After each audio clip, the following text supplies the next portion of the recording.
Welcome back to the Reading Corner with Mrs. G. For more great stories, subscribe here. And if you like mysteries, where you have to figure out who did it, we have those too. This one is called Mr. Sniff and the Motel Mystery.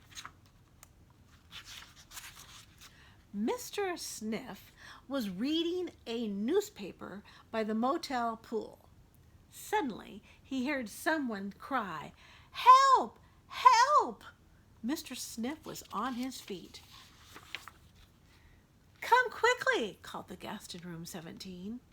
Mr. Sniff followed her inside. Someone had written, "Help, help," all over the bathroom mirror. Lipstick," he said. Mr. Sniff tasted the letters. "I wonder what kind it is. And this little fellow," said Mr. Sniff, "should be in the mud or by some rocks, not on your shirt." He picked a small spider crab off the lady's shoulder. "Someone wants to frighten me," said the guest. Just then, Mr. Mutt, the owner of the motel, rushed in. "What is the trouble, Madam Bassett?" he asked. Suddenly, they heard shouts outside. "Now what?" said Mr. Mutt. "Let us see," said Mr. Sniff. Many guests were standing around the motel pool. A 10-inch jellyfish was swimming back and forth in the water.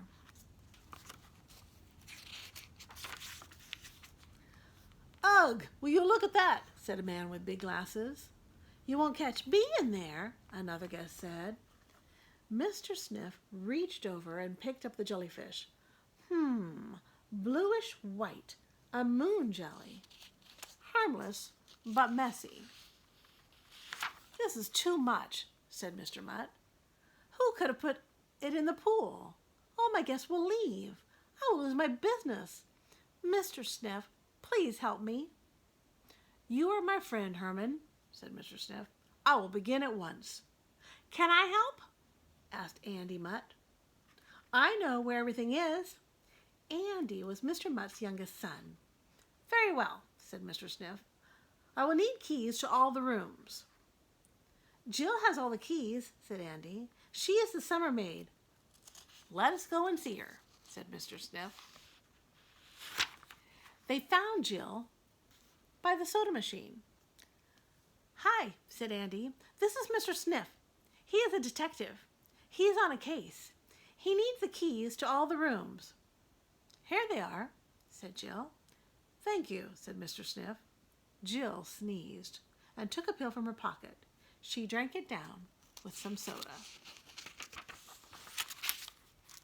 Mr. Sniff and Andy went up the stairs to the second floor.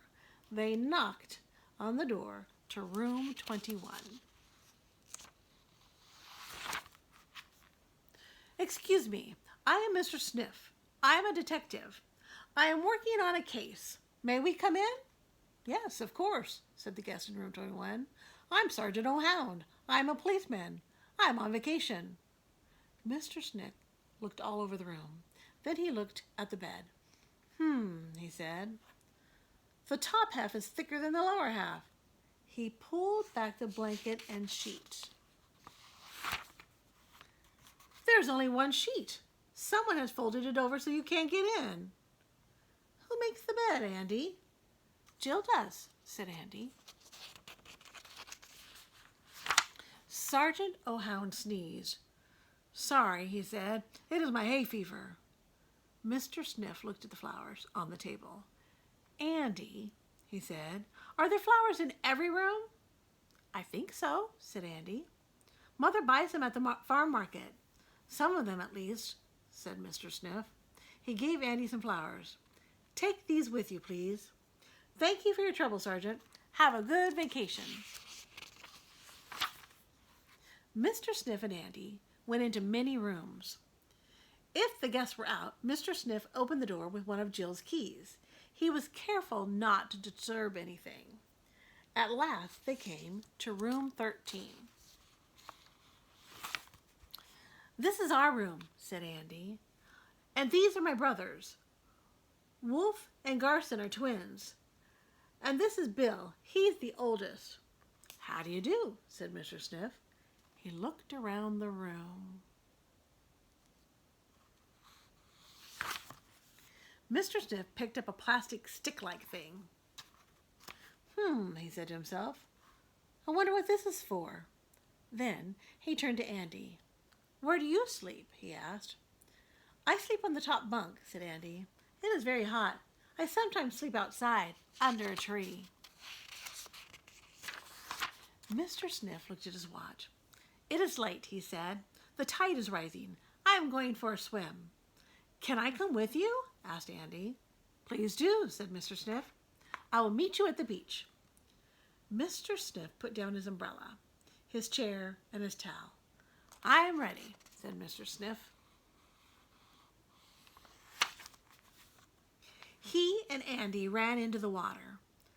A swimmer with white, curly hair floated by on a tube. Afternoon, said the swimmer. Dr. Small is the name. Staying up at Mutt's Motel, are you?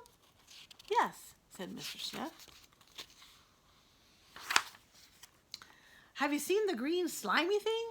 Asked Dr. Small. Why, no, said Mr. Sniff. Comes by my window every night, said Dr. Small. Scares some people. Green, shiny face. Hair like wet snakes.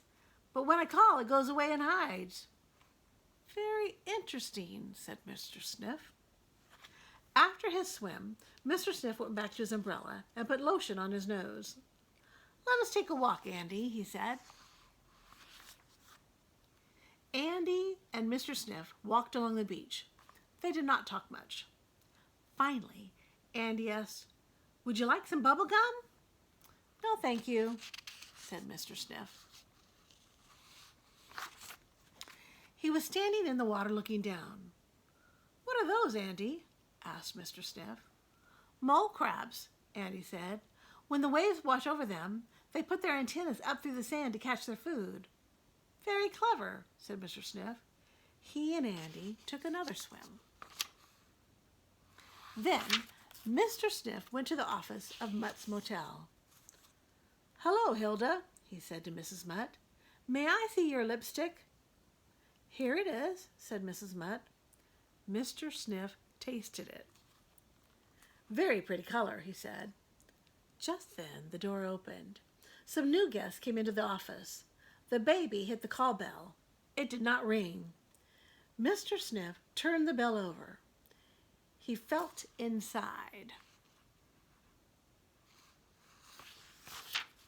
Of course, he said, the case is solved. I will tell you how tonight. Please ask your guests to come to the beach at 9 o'clock and ask your boys to make a fire. The moon was full. Have you figured it out yet? The moon was full. Madam Bassett, Sergeant O'Hound, Dr. Small, and all the other guests were on the beach. Jill came with her boyfriend.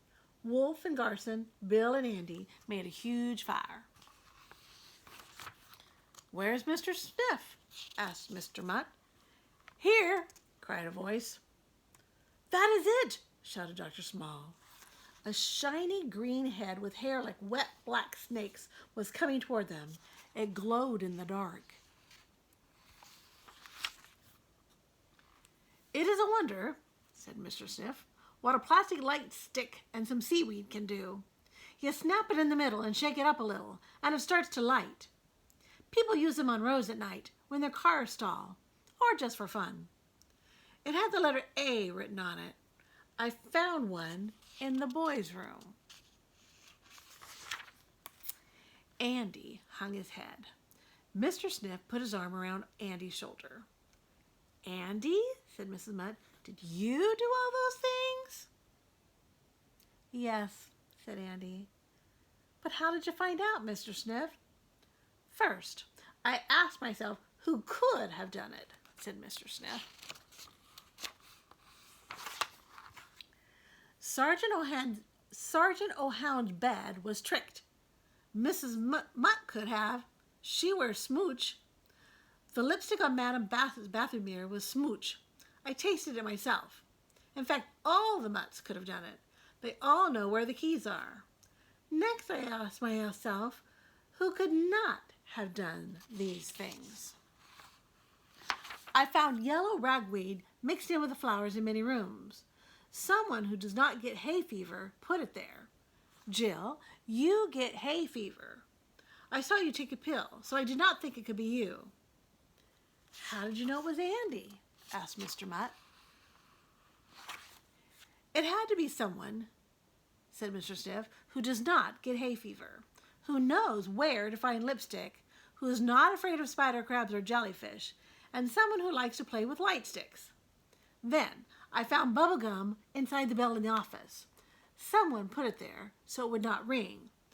Only Andy chews bubble gum. The case was solved. Did you figure it out? Why did Andy write help on my mirror? Madam Bassett asked. Because he wanted help. Mutt's motel is all filled up. Andy has to sleep in the top bunk. It is very hot there. Sometimes he sleeps under a tree outside. Room 13 is very small for 4 growing boys.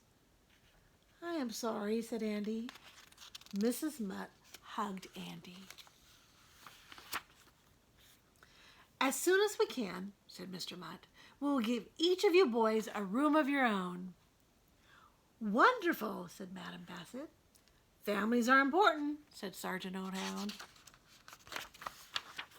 Now, said Mr. Mutt, marshmallows for everyone. Mr. Sniff said, not for me, thank you.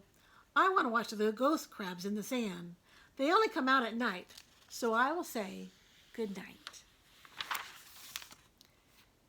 Andy followed Mr. Sniff.